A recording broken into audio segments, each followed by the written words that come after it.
Kia ora koutou katoa. Welcome to our webinar today, Emotional Wellbeing for Long-Term Health Conditions.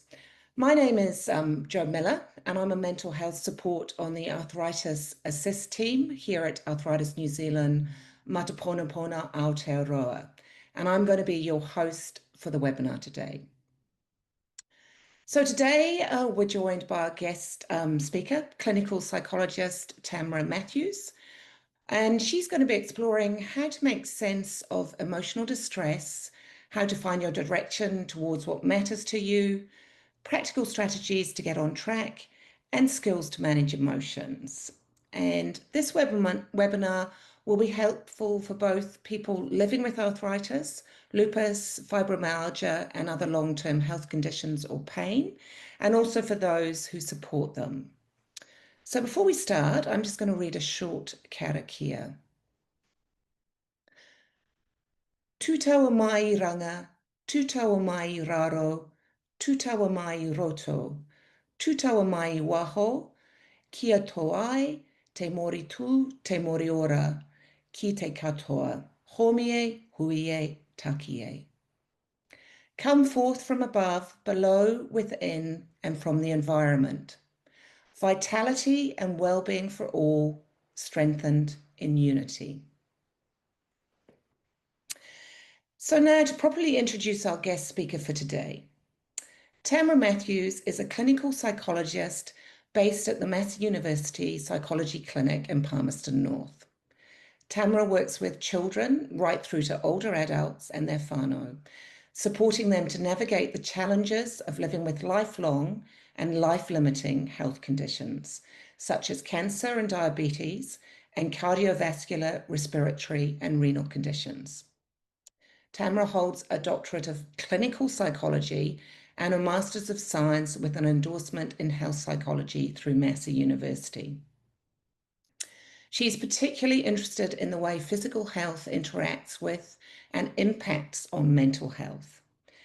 And she says she is never short of admiration for the resilience people with health conditions can show in navigating their everyday lives. It is a privilege to come alongside and provide support. And so just before we start, just a note that this webinar is being recorded and will be available on our YouTube channel in the coming weeks. And we're going to leave some time at the end of the presentation for some questions. So feel free to pop those questions in the Q&A section, and that should just be down the bottom of your screen. And we'll do our best to answer some of them at the end. And as always, we apologise if we don't get the chance to answer all your questions. And so now I'm going to hand over to Tamyra. Thank you. Kia ora koutou. Thanks so much, Jo, for the introduction. It's fantastic to have this opportunity to connect back in with Arthritis New Zealand. I, many moons ago, did my practicum placement for my health psychology masters through Arthritis New Zealand. So when I got given this opportunity to be part of this webinar, I was really excited about that. So great to be here. I'll just start by saying a little bit about the service that I work for. I work for the Massey Health Conditions and Cancer Psychology Service, based here in Palmerston North. We support adults and young people with long-term health conditions and their family whānau. We don't, at the moment, cover arthritis, but we do cover conditions such as diabetes, cardiac, renal, respiratory, and cancer. We are across the mid-central and whānau regions. We're a short to medium-term service, so providing psychology sessions, sort of 4 to 6 sessions, and it's free. And if any of that fits with the people tuning in, referrals to us can be through your GP, a nurse, a specialist, or any other health or allied health professional. So Jo's done a good job of introducing a little bit about what I'm going to cover today, but I'll just go through it again. So emotional wellbeing for long-term health conditions is a really broad topic. And so what I really hope from today and what I've put together is that there'll be something for you really practical to take away. Yeah, so if you're tuning in because this affects you personally, or maybe you're someone supporting someone with a long-term health condition, I really hope that you'll both find some use out of this talk. Just in terms of being a supporter, looking after your emotional well-being is really critical as well, because then you can be a better supporter. So I hope something can be taken away. Also thinking about those who support children and teenagers, a lot of these concepts will apply as well, but the language might just need to be adjusted to suit the particular person's developmental stage that they're at, that you are supporting. So what in particular will I go over? So first of all, I'll talk about making sense of mental distress. And a great place to start to have a working model in our mind of how to kind of think about and place our experience of emotion. Yeah, so I'll start there. And then we'll move on to thinking about finding your direction to what matters. Yeah, so investing your energy that you do have efficiently and into things that you care about. I'm a practical kind of person, so wanting to put some of these strategies into these ideas into really practical context to get you back on track, and then also look at some skills for managing emotions in daily life. Yeah. Just right at the start, wanted to make a bit of an outline of what to do if more is needed in terms of supporting your mental health. So if you were concerned about yours or others' symptoms of mental health difficulties worsening or persisting, or starting to have a significant impact on daily functioning, place to go is your GP practice. There are also the Mental Health Foundation on their website having a list of up-to-date mental health helplines. I've got the link there, but also you can just type that into the internet, and the Mental Health Foundation website comes up with a really helpful list across different kind of areas and different needs. The other part is if you or someone else, you're really worried about them being in a mental health crisis, different areas have 0800 numbers that you can contact 24/7. Look that up as well for your area. And of course, there also is going to the emergency department or calling 111 if you're really worried. Okay. So before I'm getting started on this, the topic of mental health really needs to begin with the acknowledgement that it's really hard to talk about. Yeah, I do this in my job all day, but there's lots of reasons why mental health is difficult to kind of bring up. So I acknowledge all of you there that have come along to this webinar to kind of learn more about that. So in terms of there's a lot of cultural conditioning around the stigma of mental health. So in New Zealand, it can be, be stoic and pull your socks up and just keep going. And so mental health can often have this tag of being a sign of weakness or not coping. Yeah. And so, my position on it is that everyone has a relationship with their mental health and their mental well-being, yeah? And everyone experiences emotions to an extent and in different situations, and that will be very individual for each person. The analogy I like to use when I'm thinking about emotions and that experience is that of a beach ball in some water.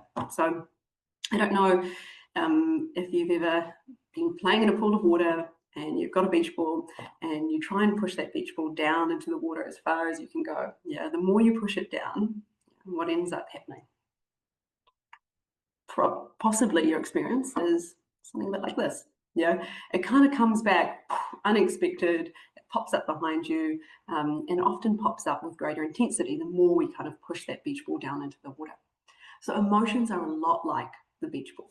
Yeah, the more we try and push them away, pretend we don't have them, kind of bury them, they don't actually go away. They just end up being a little bit like this beach ball. It pops up in weird places that we don't expect, and sometimes with a greater intensity.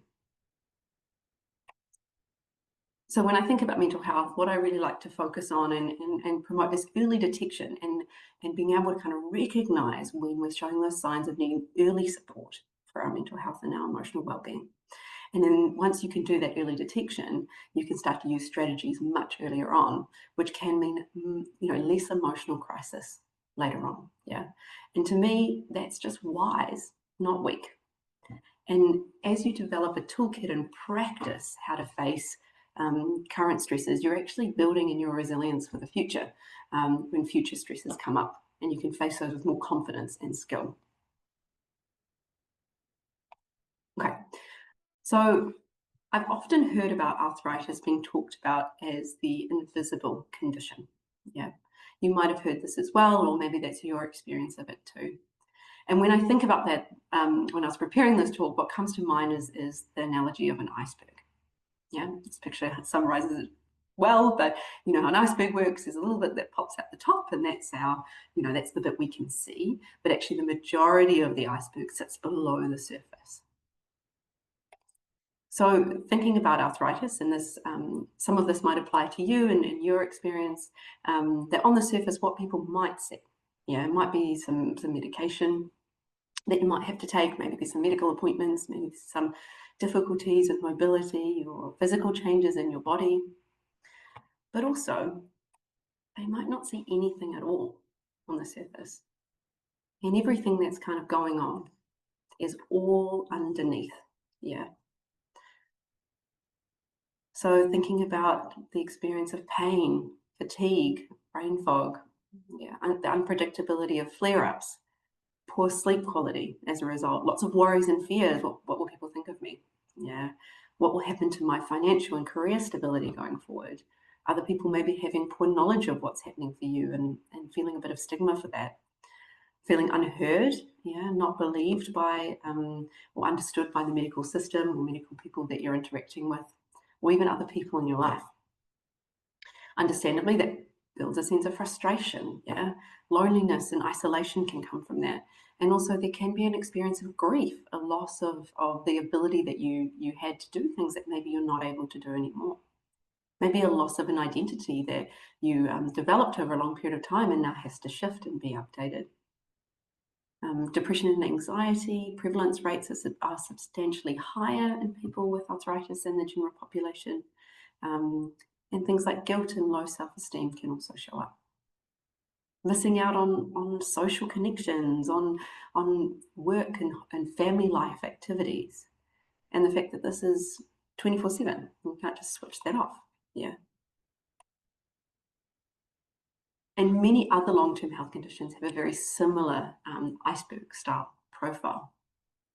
And no wonder when you look at this, certainly what occurs for me is no wonder there's emotional distress. There is so much that is being managed for someone like yourself or the person that you're supporting to just show up for usual stuff, like a webinar on a midday on a Wednesday. So thinking about how much it makes, if you're holding all of this, like of course emotional distress is going to show up. And so when I was thinking about where to begin, it made a lot of sense for me with this talk to give you a framework to start to understand emotional distress and where that sits. Okay. So some of you might be familiar with this particular framework, metaphor, model. So the window of tolerance metaphor, it comes from the trauma literature. And the concept is that when we're inside our window of tolerance, things feel okay, manageable. And if a stressor comes along, we kind of have the bandwidth to cope with that. It's not that when we're in our window of tolerance, everything feels 100% good and easy breezy. It's probably just that we have the capacity to kind of manage that and deal with stresses effectively. When a situation starts to overwhelm us, we move to the edge and outside of our window of tolerance and into a stress response. So many of you might be familiar with the fight-flight response. So fight, that maybe you're becoming more quick to get frustrated, or flight, wanting to avoid situations, get yourself out of them. Once it can happen is a shutdown when we're overwhelmed and outside our window of tolerance, that feeling numb, feeling distant, disconnected from ourselves and others. Often people can relate more to kind of one of these than the other, but likely at different points in time, depending on the degree of the stress you've experienced all of this before. I'm a bit of a flighter, so I look for the exits. You might find me putting off important things to the last minute that I feel a bit nervous about. Maybe I'm starting to think of creative excuses not to go to something. How do I get out of that online webinar I enthusiastically signed up for a couple of months ago? It's really helpful to know this about myself, because when I can notice and name that tendency that I have, this goes a really long way to acknowledging when I'm being brave and doing it anyway. So thinking about this for yourself is really important. Yeah, where do you spend a lot of your time? Yeah, when you're stressed, what does this look like for you? And how can you start getting the language of the window of tolerance, that stress response and that shutdown response, into your thinking when you're kind of reflecting on where you're at? The size of our window of tolerance is informed by many factors. Yeah, it's not preset. Some of these factors could be our past experiences, yeah, particularly if we've had an experience of early adverse experiences in our lives, trauma throughout our lives, the experience of living for a long time with a health condition. Current health symptoms, so where you're at right now, your degree of pain, how fatigued you're feeling now, yeah, all of that, think of that iceberg, all of that stuff that's sitting underneath the water there. What your support network looks like. So that, are there people on hand that you can reach out for support? Does that support feel supportive? Yeah. And the other one, of course, is your skills and strategies to cope with stress. It's going to make that window look a bit different. So when you have more skills and strategies to cope, it might be that your window's a little wider. Yeah. And maybe if you don't have so many effective strategies, it might be a little narrower before you flick into a stress response. Thinking of skills and strategies to cope with stress, yeah, there's a range of different ones that everyone typically uses, right? And what we're thinking about that helps expand our window of tolerance are those that are effective in the long term. So what I mean by that is sometimes we can get caught in what I call kind of quick fix strategies to manage stress. So these might be the things that in the moment really do the trick, but actually in the long term, if we start using that a lot, it can end up having other unwanted long-term implications. So an example of this could be the use of alcohol. Yeah, so a glass of wine to unwind, but actually if I start using that a lot over time and more extensively, it is likely to have implications in the long term. So just to demonstrate that actually this window of tolerance can shift and change at different times. And this applies to everyone. I've got one of these window of tolerances, your partner does, your mother-in-law does, they've all got it.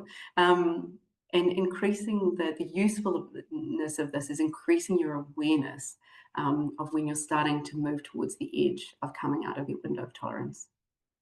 Because as you're starting to move towards the edge, that's actually our time to cue in, to use strategies to start managing stress and distress so that we can stay within a window of tolerance rather than coming out of that and then having to work really hard to get back into that window. And this takes practice and time. Today, I'm hoping to offer you some practical strategies that you could try out in order to kind of stay in or come back within your window of tolerance. This can also be a way to thinking of the window of tolerance can be also a model for reflecting on where am I at today or in this moment. Am I near the edge of my window of tolerance today? Am I actually outside of it already? Yeah.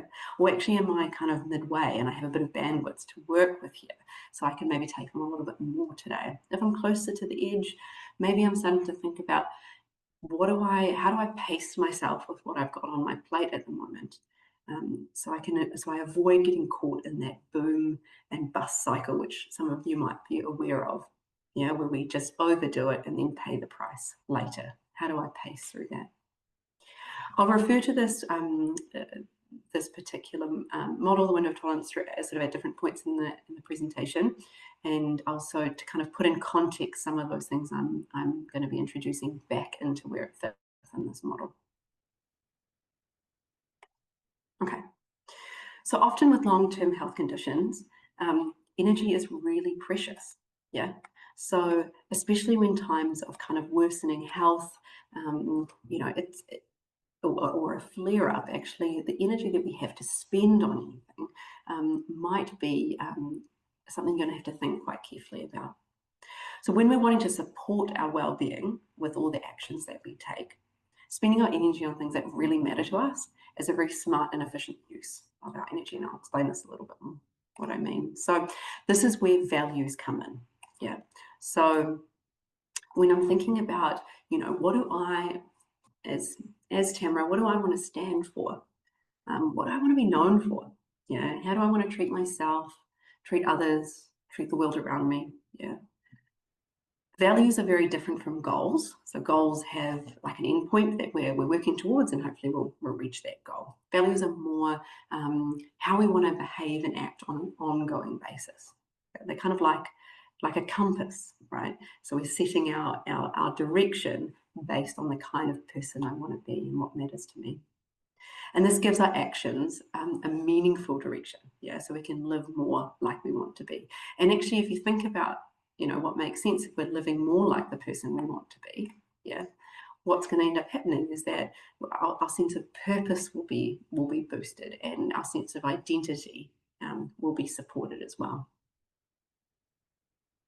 It also makes making change much more sustainable.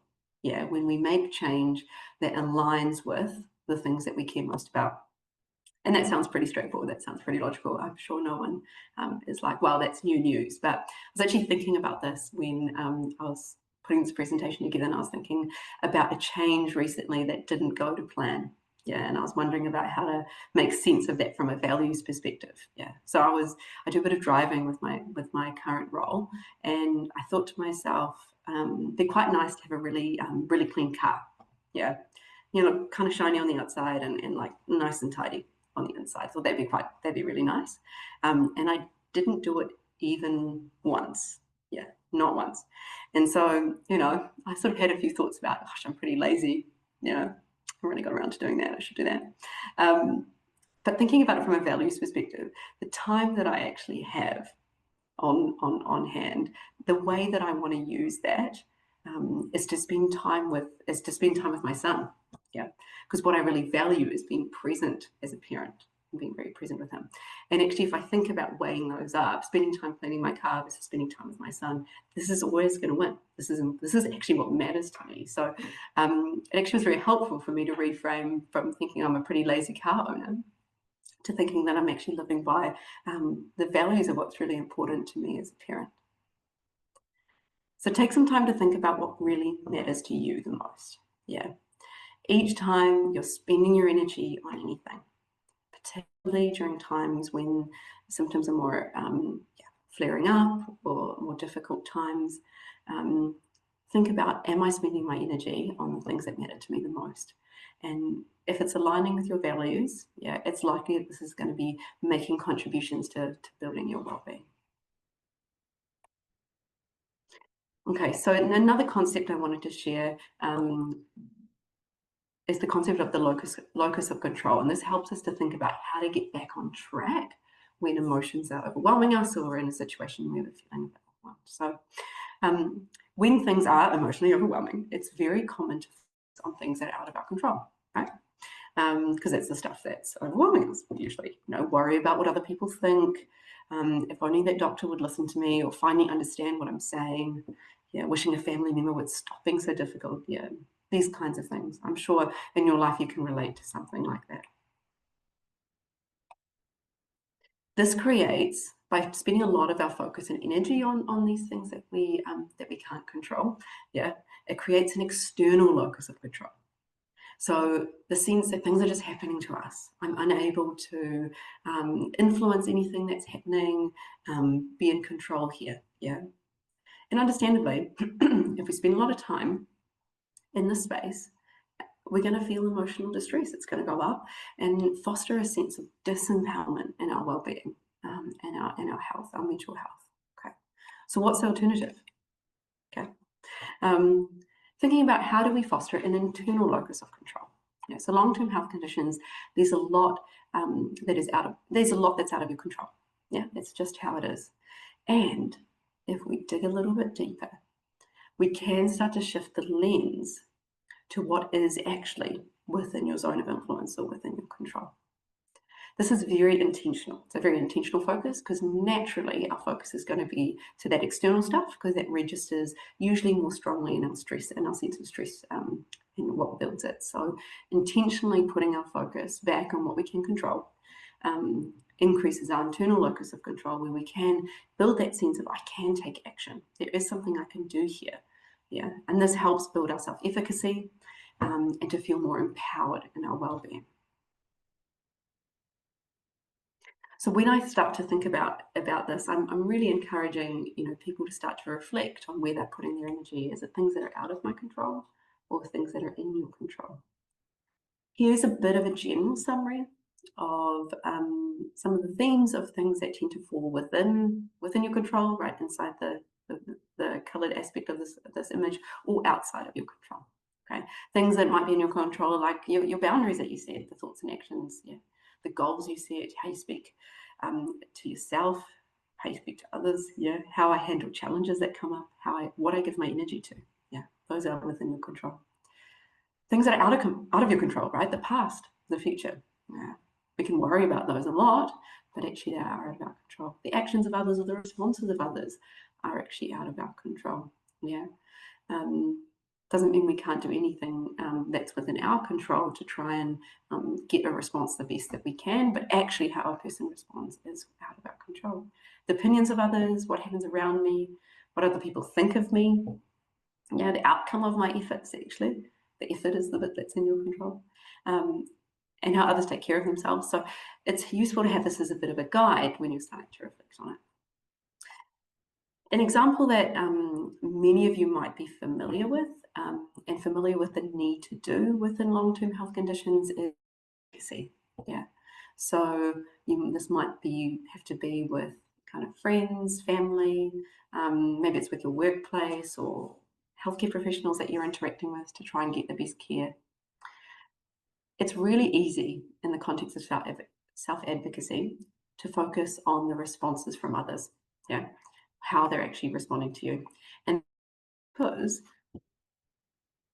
that sense of my outcome of what I'm doing, we want it to go well, but when it doesn't, especially we focus on that maybe being disheartening, it's really distressing and can impact on our ability to continue to sustain self-advocacy. Focusing a lot on that, to go back to the locus of control, that's supporting an external locus of control, focusing on the outcome or the response of others. So what's our alternative? Shifting our lens. There is a lot within self-advocacy that actually falls within our control. And I've put some of those here. And by focusing and refocusing time and time again on the things that we can, this supports an internal locus of control to be developed. So, for example, within self-advocacy, things you can do are be prepared. Going into an appointment with a plan of what you're going to say, or an interaction with someone with a plan to express yourself in an assertive way. So an example that I mean by that is using an I statement. I feel da-da-da when da-da-da, rather than saying, you make me feel this way when you do this.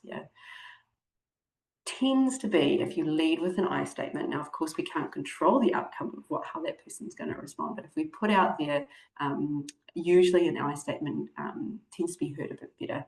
And is more effective, but you actually can't guarantee how that person will respond. Another aspect that isn't within control is to get informed about your condition or the options, know about your rights, keep really good records, ask heaps of questions. It's in your rights to do that. Build your support team with who you want to be in it, not those that don't feel supportive. And be persistent. So, and once again, persistence can come from an assertive point of view. It doesn't have to be aggressive to be persistent, but all of those things are within your control. Once again, of course, it doesn't guarantee that we're going to get an outcome that we want from self-advocacy, but if we do just keep refocusing on these aspects that are within our control, it's more likely that you'll be able to sustain the good work of self-advocacy for much longer. Okay, I'd like to come back to the iceberg. So given the reality of all of this, and each of you will have a different kind of setup as to what that actually looks like, what these main features are for you. But given the reality of how much there is going on under the surface, there will be times when you feel emotionally overwhelmed. When we're feeling emotionally overwhelmed, to go back to the window of tolerance metaphor, this takes us outside of our window of tolerance into a stress response or into a shutdown response. So what can we do to cope with emotional overwhelm and return us to our window of tolerance. Okay, first up, maybe there's some good surfers out there, I'm not too sure, but emotions, I like to think about emotions as being like waves. Okay, they build, they peak, and then they slowly come down. If you can hang in there and ride the wave, the intensity of emotion will subside with time. This is really helpful to keep in mind, for ourselves and for other people that we're supporting who are having some big or strong emotions. Remembering the beach ball analogy here is really important. So what we're not trying to do is push away emotions, not have them, get them out of the, they're in the way, get them out. We're actually just trying to ride them, to surf those emotions as they come and let them naturally subside. And of course, like the ocean, there will be another wave, okay? And the more you can practice just acknowledging that that emotion is there and that it's like a wave and it will come down and you surf that wave, the more practice at that, it will become easier. You'll become a better surfer, with practice. So keeping this analogy in mind is really helpful as a starting point. The other thing to think about is when we're stressed and worried, what ends up happening is that we tend to put a lot of focus on the future, worrying about what's coming up, or spending a lot of time ruminating about the past, feeling kind of distant or numb from ourselves, or worrying about those things that have already happened. This is really common, So what do we do when we kind of find ourselves pulled into the future all the time or pulled into the past? One of the strategies that I really like to practice and kind of share with people is the simple task of grounding yourself. When you're pulled into the future, pulled into the past, we're missing the present, the moment that we have right now. So grounding yourself back into that is a really good start to steadying yourself when you're feeling emotionally overwhelmed. And like this picture has 2 feet on the floor, that's a very simple way of doing it actually, is you can ground yourself by just simply noticing what it feels like to have your feet on the floor. What does it feel like in terms of the distribution of pressure in your shoes, if you are wearing them? Socks, slippers, don't know. By doing this, I guess the concept in general is grounding into your 5 senses in some way. So sometimes people like to actually go through a practice of grounding themselves using all 5. And this is a bit of a guide on 5 things you can see, 5 things you can touch, 3 things you can hear, 2 things you can smell, 1 thing you can taste. If you're doing an activity that allows you to access all of those things, it's a wonderful way to do it. But you can actually just pick one of those and use it as a way to ground. My favorite one is grounding to sight, to what I can see. And what I like to encourage people to do is actually bring an element of curiosity to that grounding. So when you're looking around, and particularly I like doing this in a place that's incredibly familiar to you, because then it's a bit more of a challenge. But looking around and noticing something you have never noticed before in that space, it allows you to look really carefully. Maybe you're sitting in your car and you've sat in there, you've owned that car for 10 years, maybe, maybe it's just as messy as mine, I don't know. And looking around and just saying, okay, can I actually see anything here that I've never noticed before? Turning on that curiosity aspect, and also helping ground just into the moment that you have. Some people really love music and they can use a lot of these. Obviously, the auditory aspect of that is very obvious, but you can use other ways of kind of other senses while you're listening to music as well. If you're someone that really loves a cup of tea or a coffee, see if you can run through some of these senses to ground, doing a task that you do all the time. It doesn't have to be a separate thing that you take yourself away to do. We can do this on the fly, and that's what I really like about it. Another grounding aspect that some people find really useful is using our orienting reflex, right? So our kind of throw and catch. If you can find someone or a wall or something to throw a ball up against or from hand to hand, our natural instinct is to kind of catch a ball and orient to that.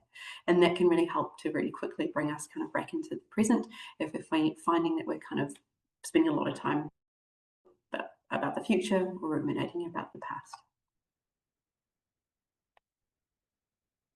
Okay, the other one is other technique that I find that I like to use and share with a lot of people is the simple practice of noticing and naming my emotional experience. So this is actually something that's a little trickier than it sounds on the box, okay?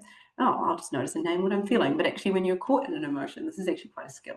And so I encourage people to practice noticing maybe more pleasant emotions at the start when they're kind of getting used to this idea. Like, I'm noticing feeling really excited, or I'm noticing that I'm feeling really calm right now. Yeah.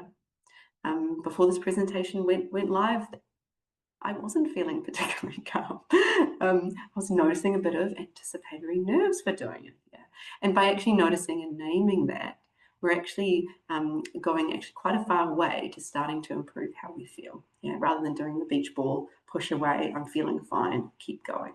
Having noticed and named how we feel, and then once we've kind of done that, we sort of have the option of expressing that if we want to. So maybe that's to a trusted other, or maybe that is to through a process of journaling or writing down or something.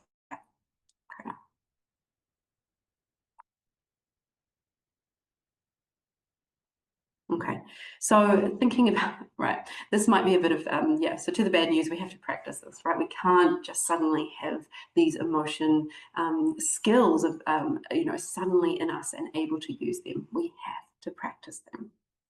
And ideally what we'll do is practice when we're not in a high stress situation, right? Because then what ends up happening is that they become a lot more automatic, so that when we do end up in a stress response, we'll have greater ability to access them because they'll be more automatic. Okay, so I just think simply about our, people who work in high stress job environments, first responders or people in the defence force and various other occupations, and they run drills, they run practice over and over again, so that when they're in that situation and it is highly stressful, they can still follow through and do the work that they need to do because it's actually automatic and practiced already. And our skills, those skills with grounding, the skills with noticing and naming, those are all incredibly useful to practice and have on board, so that when you end up in slightly outside your window of tolerance, you'll be able to use those much more easily. Okay, so once you're back within your window of tolerance, so you use some of those skills to kind of ground yourself and back within that space. What we can do, what I recommend you do in linking back to what I talked about, is reconnect with those values of yours. Yeah, remind yourself right now with the energy that I have, what is most important to me and how do I want to use my energy effectively. It can be helpful to have these written down for some people, as a reminder. Or another way of representing it, you could get creative with the lovely visual. Here's a whole lot of arrows, you could write one on each of those. Refocus on what's in your control. Okay, so once you're in your window of tolerance, think about, okay, in the situation that I'm in, what can I actually control? Shifting your lens back onto that, and putting your energy there. Because this helps to build our self-efficacy and empowerment, rather than focusing on things that are outside of our control. Many of you might be familiar with the concept of self-compassion, and it is a really useful thing to keep in mind here. Okay, so acknowledging how you feel it goes a long way to being compassionate towards ourselves. That, this is hard. I'm actually having a difficult time with this. Today is a difficult day. Right now is a difficult moment. Remind yourself of that iceberg and what it looks like for you. Okay, what are all the things that you have managed just to show up for these normal things? The usual things. Catch yourself with, if you're using some self-critical talk, right? Often these go in the form of shoulds. I should have done that. I must do this. A harsh tone, maybe a label, that you're kind of criticizing yourself with. Catch that. Notice that you're doing that. It might be so common for you to do that it might take a little bit of kind of noticing and naming and slowing down to actually catch that a lot of the time you're speaking to yourself in quite a harsh or critical tone. Responding to yourself like you would a close friend. Yeah, this is often the one that catches people out, and they say, like, gosh, if I ever spoke to anyone, a friend, like I do to myself, I wouldn't have any friends. Like, you know, I'm so critical towards myself. And we often hold, you know, a double standard. Like, I can be critical to myself, but, you know, kind to my friends. So thinking about actually how, if a friend came to me and said exactly what you're going through right now, how do you think you would respond to them? And then use that same kind of tone, same response, yeah, and start to direct that towards yourself and see how that is. See what your experiences is like with that. We're going for progress here, not perfection, right, with managing emotions. It's a complex thing. It's always a work on, yeah. And I'd like you to celebrate all wins when it comes to, you know, different days look so different. Different moments look really different. And a win on one day might look different to another. So just acknowledging to yourself the wins there. Okay, so in review, in terms of what I've spoken about today, I covered the window of tolerance as a framework for understanding emotional distress and coping and where it kind of fits in terms of that, that kind of being within your window and what it looks like when you're outside, and using strategies to come back within. Spending your energy on what matters most to you, being really wise about that. Getting back on track by focusing on what you can control, that internal locus of control. Using skills to manage emotional overwhelm. So help you to kind of stay on track, and then taking a compassionate stance towards yourself. That also is a practice that you have to practice with. Awesome. Thank you so much for to all of you for taking the time to come along in your lunch break or at lunchtime and allow me to share these various aspects of managing emotional wellbeing. I hope something in here was practical and helpful and kind of resonated enough with you that you can maybe give it a go, you know, today, this week, sometime soon. So thank you very much.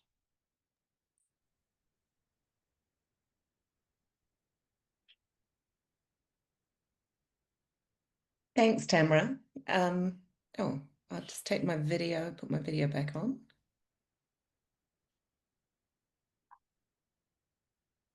Thanks, Tamyra. That was fantastic. And yeah, and certainly some of that I will absolutely be taking on board. So some of those tips and strategies were really helpful. There've been a few questions. If anybody's got any more, feel free to put them in the Q&A. There are a lot of thank yous in there for you, Tamyra. So a lot of people saying how helpful it's been. A lovely little thought from somebody saying, it's not important what happens to me, it's important what I do about it. So I think that's something that's really valuable for everybody. And also somebody was just asking about what they could do around the emotional stress when they're told they're not suitable for a joint replacement.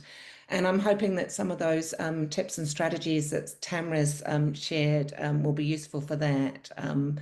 And certainly, come back if you've got any more questions around that. Tamyra, one question that has come through, which I thought it might be really valuable to answer, is somebody's been asking about how when we talk about mental health, we often talk about it as a crisis. And with chronic conditions, can mental health issues be mistaken for things like chronic fatigue or dementia or some other misdiagnosis and assumption? And I guess, how can they navigate their way through that? Yeah, absolutely. A lot of mental health symptoms show up in physical health and the other way around. And it can be quite an art to navigate when something fits within in one area and the other, or maybe it's a bit of both as well. And I guess going back to that, the concept of, what's in your, like what is actually in your control, and thinking about actually, yourself best. yeah, and representing your understanding of what, if you don't feel like something is well understood within the impression that someone's given, so they say that this is within, this sounds like it's actually to do with this, but you don't agree with that, all those self-advocacy skills come into play, and keeping really good records of noticing and supporting why you kind of come from that point of view, and continuing to self-advocate. Get people to build your support crew as well around that if you're feeling like you need a bit of extra support to communicate that, and go back and actually share what you found. So I would say, kind of going back to that concept of what's in your control and that self-advocacy information, I think could be useful. Hopefully could be useful here. Awesome. Thanks, Tamyra. Lots of people asking whether the presentation slides can be shared. And obviously, because it's being recorded, we'll be sharing the video through YouTube, so you'll be able to access the slides through that. So, yeah, we'll let you know as soon as that's live on our YouTube channel as well. So you can certainly, have another look at those. Just having a quick look to see if there's anything else come up again. Just some other requests for the presentation. Somebody asking if you've got any suggestions, further suggestions I'm picking here, to overcome a lack of positive perception towards long-term health conditions. I mean, obviously, I'm picking that obviously some of your tips and strategies will help with this. And anything else you'd like to add to that, Tamyra? I guess I hope I've understood that correctly. Is it kind of the perception of others of a health condition, or your own perception? So I guess I could probably speak to both. I could speak to both of those as well, in terms of our own perception of ourselves and our experience. That'll be using that self-compassion. Those skills will be really useful when it comes to thinking about how do we communicate to other people and shift that perception.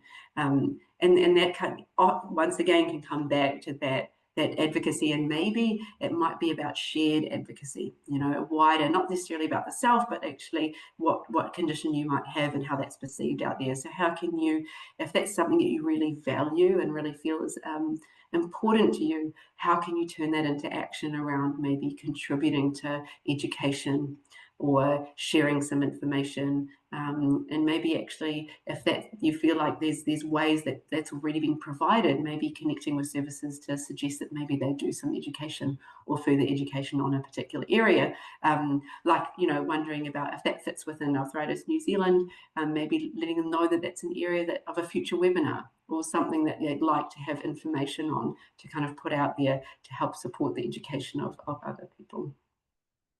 Yeah, awesome. Thanks, Tamyra. Yeah, somebody asking if you can recommend any books or podcasts. There's so many. Gosh, it has really exploded. Which is wonderful. It's so wonderful that there are so many fantastic mental health podcasts out there, apps. There's many books. Yeah, I actually won't be able to recommend any specific ones because the list would be too long. But what I would say is, look, have a go at, try the podcast for a little bit, see if it fits with you. Yeah, don't persist if it doesn't feel like it fits with the kind of thing you're looking for, because there's so much on offer out there, that actually you can be quite picky about what you spend your time listening to, right? I know I am. So I would say have a listen, try it out, and just keep shopping around until you find the right fit. In terms of books that are really helpful, similar thing. Try it out, read through a couple of pages. If it doesn't feel like it's sitting well with your kind of view of yourself or mental health, or kind of the general, it's just feeling like a hard fit, put it down. Yeah, try another. So yeah, hope that's, and not specific enough. I'm sure you're looking for exact titles, but that's my general approach. Yeah, no, thanks, Tamyra. I think that's really helpful, and there is such a huge raft of things out there and so much diversity. I think it's some of it is in the exploring, and that's almost the fun bit of it as well, hopefully.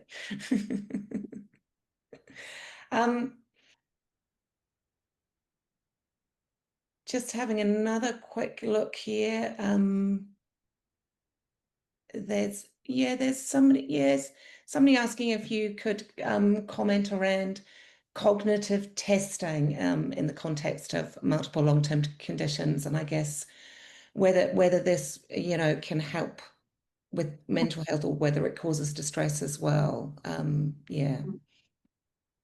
Yeah, I guess particular cognitive, that's a very specific kind of field that requires a lot of specific kind of skills and training in order to kind of work in. It's not a huge focus of what I do, but if we're thinking about the context of this talk and emotional distress and managing that, stress will impact our ability to kind of think and engage in the way that we want to. And we're within our window of tolerance, we have more bandwidth to kind of bring on board all of those, frontal lobe functions, that allow us to kind of toss up different, weigh up different options and do planning and goal-oriented activities. So the more kind of practice we can get with coming back into our window of tolerance, the better access we'll have to all of that. So I'm not sure if that necessarily answers your question specifically, but I would say there is huge value in all areas in using the content that I've shared around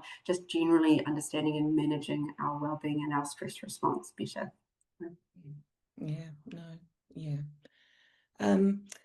And somebody asking, how do you get the right information to use for self-advocacy? It is that's a really good point. Because we've got a lot of information at our fingertips, and so we have to almost become very skilled at sifting through the quality of that information. I'd be really careful with taking a look at where the information comes from. So not just reading something and taking it for what it says, working out, well, where has this actually come from? What are the sources of this information, and what might be the biases or the potential driving factors behind how that information is presented. So you've got to be a little bit of a detective with that, and you can get really good at that the more you practice that, of course, as well. But just really looking at where that's coming from, and then being able to judge whether the value or the weight that you might put on the information that you're reading and bringing in. Awesome.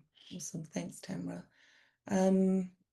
I'm just seeing if there's anything more. I think it's just more, lots of lovely thank yous, which is great. And just some people with some other ideas around other events and courses and websites that they can access. So thanks for that, everybody. That's fantastic. So thanks for everybody's questions. And I'd just like to particularly say thank you to you, Tamyra. You've been amazing. And really just to reiterate that this recording will go up on our YouTube page. So you'll be able to see that in the next couple of weeks, and you can review all the presentation slides in that as well. And plus, if you do need any mental health support, you can contact our Arthritis Assist team here at Arthritis New Zealand, and you'll find all the details on our website. We have an 0800 number and an email that you can contact us through.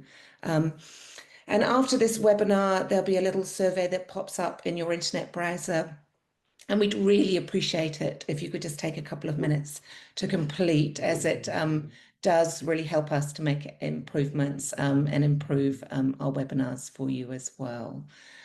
And so to close off today, I'm just going to read a short karakia again. Tū taua mai I ranga, tū taua mai I raro, tū taua mai I roto, tū taua mai I waho, kia tō ai, te mori tū, te mori ora, ki te katoa, homi ai hui takihe. Come forth from above, below, within, and from the environment. Vitality and well-being for all, strengthened in unity. Thanks, everybody, once again for joining us. It's been certainly a great learning opportunity, and I hope everybody's got something to take away. And enjoy the rest of the day, and hopefully you might still have a little bit of time for your lunch if you're if you've come on board during your lunch break. Thank you.